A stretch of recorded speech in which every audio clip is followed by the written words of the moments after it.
Jésus dit, aimez-vous les uns les autres comme je vous ai aimé. Voilà qui change tout, peut-être. Il ne s'agit pas seulement d'aimer au sens vague du terme, comme tend le doigt vers celui qui a ouvert la voie et donné l'exemple. Tout l'évangile raconte comme il a aimé. Ce n'était pas mièvre et douceâtre. Toute une société en était remuée.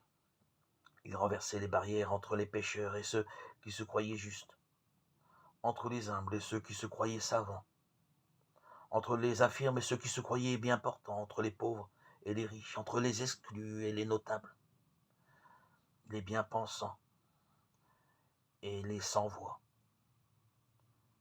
La révolution de l'amour.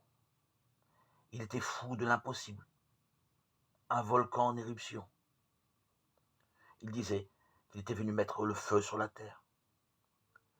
Ses adversaires ont fait le nécessaire pour éteindre l'incendie qui menaçait la capitale.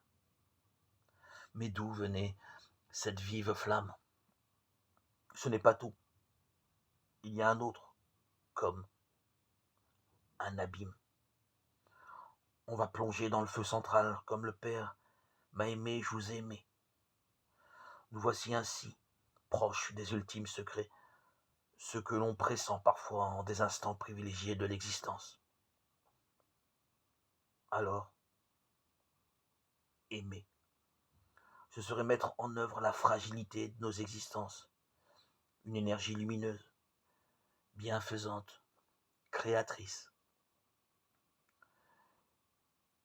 qui surgirait de la profondeur de nos cœurs, du secret du monde, de Dieu.